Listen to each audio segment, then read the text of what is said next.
सुनाओ BSE limited. अब देखिए 2656 का प्राइसिंग हमें देखो लैंड आउट ऑफ सिलेबस यहाँ पर ना न्यूज आ चुकी है। न्यूज काफी बड़ी है वाकई में पूरे मार्केट और इन्वेस्टर्स और ट्रेडर्स के लिए। Hi this is Dev and watch traders diary. आज की गिरावट है जेन स्ट्रीट ग्रुप के नाम एंड क्या यहाँ पर जो कहा जा रहा है मीडिया में कि वॉल्यूम में बहुत तंगड़ा यहाँ पर असर पड़ने वाला है, क्योंकि जेन स्ट्रीट मीडिया की वजह से बाकी जो हेड्स फंड्स हैं वो यहाँ पर ट्रेडिंग करना जो है वो कम करेंगे। तो जेन स्ट्रीट यहाँ पर ना आपका मेन कल्प्रिट यहाँ पर रहा है। 6% से ज्यादा की क्लोजिंग हुई है नीचे में, आप ध्यान रखिएगा। बीएसई के अंदर बहुत दिन बाद ऐसी गिरावट देखने को मिली है।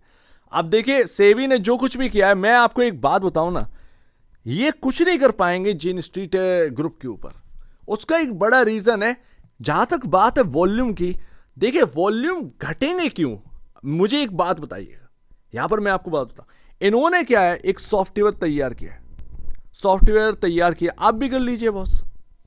सॉफ्टवेयर तैयार कर कर उसको इस तरीके से यहां पर रखा है कि भाई जिस भी स्टॉक के अंदर वो यहां पर लिक्विडिटी डालते हो या एकदम से निकालते हो, उससे क्या लेना देना, वो उनकी खुद की पोजीशन से।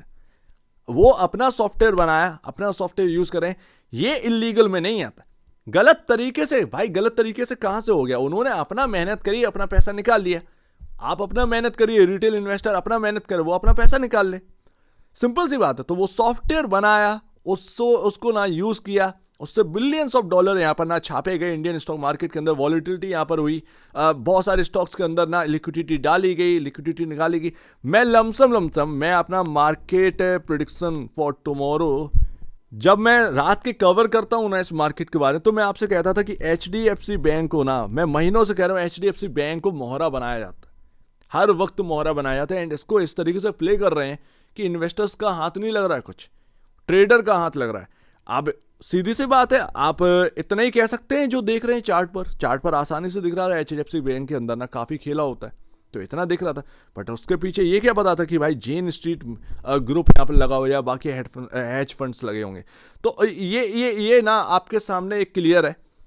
जेन स्ट्रीट जो ग्रुप है उसके ऊपर होना कुछ नहीं है बॉस। वो खुद का सॉफ्टवेयर बनाए, उससे उन्होंने खुद का पैसा बनाया, किसी का ना तो पैसा मारा ना कुछ किया। लिक्विडिटी भाई होती है, जो जितना बड़ा उतना यहाँ पर खतरनाक है। एफआईआई यहाँ पर मिलकर का खतरनाक नहीं है क्या? वो तो पूरा मार्केट उड़ा दी है। अभी हम लोगों ने देखा था किस तरीके से मार्केट फॉल हुआ। तो ना ये अपनी अपनी बात है। मुझे नहीं लगता कि वॉल्यूम में कमी आने वाली है, मुझे ये लगता है कि वॉलिटिलिटी में थोड़ी सी कमी आ सकती है। जिस तरीके से मार्केट एकदम से 200 पॉइंट या 100-200 पॉइंट एकदम से गिर गया एंड एकदम से रिकवर हो गया, ये शायद उस चीज में ना कमी आ सकती है। अदरवाइज कोई भी हेज फंड हो या कुछ भी हो, वो कोई भी छोड़कर नहीं जाने। एंड देखिए मैं एक प्लस पॉइंट आपको बता दूं, यहां पर अगर ये हेज फंड यहां पर ना कम करना स्टार्ट कर देंगे ट्रेडिंग, कोई दिक्कत की बात नहीं है भाई। वॉलेटिलिटी जो है ना, अब मार्केट सही होगा। जैसे मान लीजिए ये निफ्टी का चार्ट है, ठीक है ना। निफ्टी के चार्ट में पहले वॉलेटिलिटी ज्यादा हो रही थी, अब वॉलेटिलिटी उस हिसाब से रहती है कि आपका पैसा भी बने, आप एक सेंस भी लगा सके, आपके यहां पर इंडिकेटर्स भी काम करें, राइट। तो यहां पर क्या होगा, रिटेल को भी तो आसानी होगी ट्रेड लेने में भाई। उनको इस तरीके से यहां पर ना स्टॉप लॉस ट्रिगर नहीं हो रहे होंगे, वो सही से काम कर पा रहे हो, तो रिटेल भी तो यहां पर ऑर्डर लगाएगा, जो क्योंकि एक रिटेल की बड़ी संख्या मार्केट से निकल गई है। उसके बाद भी यहां पर बीएसई हुआ या फिर एनएसई हुआ, वो अपना कामकाज सही तरीके से कर पा रहे हैं। आफ्टर एक बिग यहां पर ना रिटेल जो ट्रेडर थे वो इस मार्केट से एग्जिट कर गए थे, क्योंकि आप जानते हैं कि पहले यहां पर ना 5,000 रुपए में आपको इन द मनी ऑप्शंस मिल जाता, अब यहां पर ना वही चीज 18,000 रुपए में मिलती है। तो आप सोचिए स्टॉप लॉसेस जो है ना, वो आपको जो लगते हैं उसमें 2,500 रुपए का लॉस होता। तो जो छोटा ट्रेडर था जिससे आपका वॉल्यूम एकदम से पीक पर था, वो बॉस निकल गया मार्केट से। उसके पास भाई पैसे नहीं है इतना, एक लगा ना एक स्टॉप लॉस तो उसका ना महीने का सैलरी चला गया। तो ये बात मानिए। खैर देखते हैं जो भी होगा, बट प्लस में ही होगा, नेगेटिव कुछ भी नहीं होगा, ये ध्यान रखिएगा। बाकी बॉस जिस तरीके का यहाँ पर लाइन चार्ट है, एक बड़ी गिरावट आई जरूर है, बट अगर आप देखेंगे तो यहाँ पर ना इसका जो मिड पॉइंट है ये काफी इंपॉर्टेंट है चार्ट पर, एंड ये आपका पड़ता है 2500 एंड ऑलरेडी मैं आपको बता चुका हूं 2400 2500 इस स्टॉक के अंदर बहुत बहुत बहुत इंपॉर्टेंट है।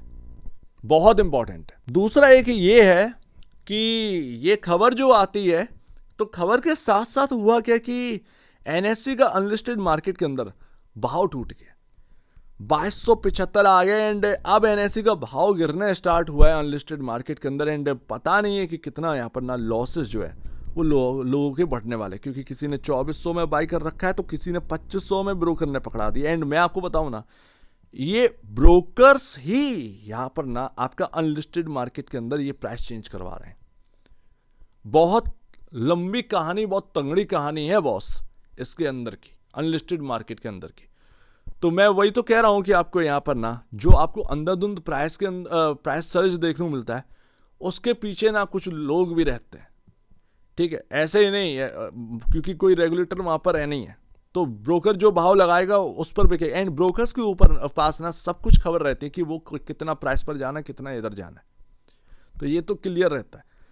अभी अगर आप देखेंगे तो भाव गिरना स्टार्ट हुआ, मार्केट कैप में गिरावट आई है। अगर ये और टूटा तो मैं ये कह रहा हूं कि जैसे तैसे, क्योंकि अगर आप देखें अब बीएसई के पास कोई ट्रिगर नहीं है, वो सिर्फ और सिर्फ बीएसई चल सकता है तो अपनी क्वार्टरली अर्निंग्स पर चल सकता है, इससे ज्यादा ना अब कोई ट्रिगर नहीं है। एनएससी का जो आईपीओ है वो 8 महीने बाद यहाँ पर ना कुछ देखने को मिलेगा, अगली मार्च को, मतलब मार्च 2026 में आपको आईपीओ आता हुआ देखने को मिल सकता है।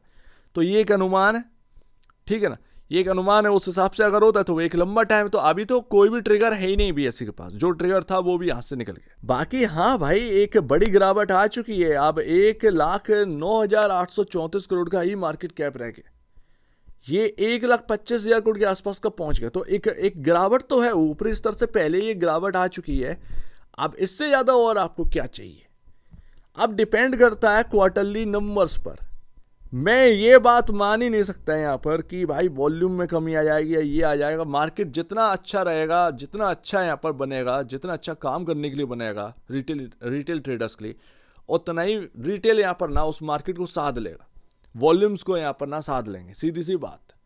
अब अंधाधुंध एकदम रिटेल यहाँ पर बाई करके बैठा, एकदम से यहाँ पर गिर गया सेंसेक्स, ठीक है ना, उसके अंदर एकदम से 400 पॉइंट का गिरावट फॉल आ गया एंड एकदम से यहाँ पर 350 पॉइंट रिकवर हो गया, तो स्टॉप लॉस ट्रिगर करके एकदम से चल पड़ा। भाई ये सारी चीज़ें नहीं होती। लेकिन मैं आपको बताऊँ ना, ट्रेडर चार्ट में ना सब कुछ देख लेता, चार्ट में चीज़ें बन रही होती हैं। खैर ये अपना यहाँ पर ना बीएसई स्टॉक की बात कर रहे हैं, ये चार्ट में कहाँ फंस गए यहाँ पर ना, अगर आप देखें क्या रहता क्या है, तो भाई boss price to book value and P ratio, ये दो चीज़ें हैं जो कि अगले क्वार्टरली नंबर्स पर काफ़ी डिपेंड करेंगी।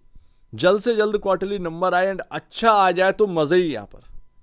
लेकिन अगर ये क्वार्टरली नंबर सुस्त आया, एकदम स्लो आया, तो ध्यान रखिएगा कि ये जो आपका हाई है 3020 3030 के आसपास का, ये निकलना यहाँ पर ना इम्पॉसिबल टाइप का हो जाएगा, क्योंकि अब आपके पास कोई ट्रिगर नहीं है उस हाइस को निकालने के लिए एंड ऑलरेडी आप बहुत चल चुके हैं। तो ये ना क्वार्टर स्लो नहीं चाहिए, ये क्वार्टर काफ़ी हेल्दी चाहिए एंड वो इतना हेल्दी हो कि भाई पी रेशियो में ना एक बड़ी यहाँ पर ना कंफर्ट लेकर आए and price to book value में भी यहाँ पर ना कमी आए, तो वही अपने को सपोर्ट कर सकता है। अदरवाइज अब बीएसई वालों के पास कोई ट्रिगर नहीं है। बाकी बहुत जलन भावना तो है ही बीएसई को लेकर इस मार्केट के अंदर, अपना यहाँ पर मत जो है, जो यहाँ पर ना अपना एक सोच है वो बटी हुई है बीएसई को लेकर, वो सब हम जानते हैं, हम लोगों ने देख लिया। आफ्टर ऑल उनकी आंखों में भी दिखता है जो बोलता है बीएसई के ऊपर नेगेटिव, सिंपल सी बात है। खैर एंड लास्ट यहां पर ना मैं इंपॉर्टेंट लेवल यहां पर ना एक ध्यान रखूंगा भाई, अगर ये नहीं टूट रहे हैं मैं यहां पर नेगेटिव नहीं हूंगा, सिंपल सी बात है। चाहे जो भी खबर आ जाए, चाहे कुछ भी हो जाए, उसमें सबसे पहला यहां पर ना ये जो 2554 पर मेरा जो मूविंग एवरेज आ गया है, इसका क्या, ये मुझे सपोर्ट देने पर आ रहा है, ठीक है ना। तो 2554 आपका मूविंग एवरेज का लेवल है, वो आपको सपोर्ट देने के लिए आ गया। जब ये मूविंग एवरेज के नीचे क्लोजिंग दे जाएगा, तब आप कहिएगा first sign of negativity start हुई है। सिंपल सी बात है, मूविंग एवरेज के नीचे क्लोजिंग नहीं चाहिए। वो अगर मूविंग एवरेज के नीचे क्लोज हुआ तो सिंपल सी बात है, ये आपका 2500 का लेवल भी टूटेगा, बट उसके बाद 2400 का लेवल भी आ जाता है। तो एक रेंज आपका पहले से ही क्रिएटेड है, ठीक है। पहला ये मूविंग एवरेज, चलो मूविंग एवरेज गया, उसके बाद ये एक रेंज आई उधरी के आसपास, मूविंग एवरेज के आसपास ही रेंज है, ठीक है। सेकेंड ये चलो अगर ये टूट भी गया तभी फिर मेरा 2290 और 2212 रुपए का जो रेंज है वो बची है, क्योंकि साफ साफ दिखाई दे रहा है भाई 2290 से इसने अच्छा खासा सपोर्ट लिया था एंड फिर ये गया था एकदम से हायर साइड, तो फिर वो रेंज आ जाएगी। तो मेरे पास ना रियलिटी पूछो तो बीएसई के अंदर इतना यहाँ पर रेंजेस बनी हुई है, इतना यहाँ पर ना सपोर्टिव रेंजेस हैं कि पूछो मत। तो एक बार ना जब मैं ये सारी चीज़ें देखता हूँ तो यहाँ पर ना मुझे बिल्कुल भी नेगेटिव होने का एहसास यहाँ पर नहीं आता कि मैं जरा सा भी इस स्टॉक के ऊपर नेगेटिव जाऊँ, कि इतने सपोर्ट बने हुए मैं यहाँ पर ना क्या करूँगा नेगेटिव होकर। या तो वो एक झटके में भाई सपोर्ट टूटे, सीधी सी बात है, या फिर भाई सिंपल सी बात है यहाँ पर ना एक रिकवरी होगी, या फिर ऊपर ही ये कंसोलिडेट करेगा जब तक क्वार्टरली नंबर्स नहीं आ जाते। क्योंकि जेन स्ट्रीट का हुआ और ये फलाना डिंका हुआ, वो जेन स्ट्रीट का अकेला पूरा वॉल्यूम क्रिएट करता था क्या? ऐसा तो कुछ है नहीं है। तो कहने वाले कहते हैं बहुत सारे हेज फंड्स हैं, बहुत सारे लोग हैं यार, जेन स्ट्रीट अकेला नहीं था जो वॉल्यूम क्रिएट कर रहा था। ठीक है, इम्पैक्ट आना होता तो बहुत बहुत बहुत पहले आ जाता, वो अब कुछ नहीं। मार्केट जितना सुरक्षित होगा उतना ही बेहतर ट्रेडिंग के लिए बनेगा एंड उसमें रिटेल का भी पार्टिसिपेशन बढ़ेगा। सो लेट्स सी, देखते हैं आगे। बट मैं एक बात कहूँ ना कि अगर ये 2400 का लेवल भी ब्रीच हो रहा है, मुझे ये कहना नहीं चाहिए, बट अपने आप ब्रोकर या फाइनेंशियल एडवाइजर पूछेगा कि अगर मान लीजिए आप 20-30 शेयर या कुछ भी आप होल्ड कर रहे हैं, क्या आप उसकी कुछ क्वांटिटी बेचकर साइड में हट सकते हैं? मैं ये नहीं कह रहा हूँ कि पूरी क्वांटिटी बेच दीजिए, मैं ये कह रहा हूँ कुछ क्वांटिटी बेच करके आप साइड में हट सकते हैं, जो भी यहाँ पर ना आपका श्रद्धा हो। तो ये अपने फाइनेंशियल एडवाइजर या ब्रोकर से पूछ के करिएगा, खुद सोचिएगा कि यार करना चाहिए या नहीं करना चाहिए, तब करिएगा। सो सिंपल है, बहुत सिंपल है। बट हाँ एक चीज़ है यार, जो टॉप पर लोग आए हैं ना, ये इन्वेस्टर्स ना अब डरे हुए होंगे। अब देखते हैं, वही रिस्क भाई हर जगह किसी ना किसी ने लिया है, आपने भी लिया है, देखते हैं आपको रिवॉर्ड मिलता है या नहीं मिलता है।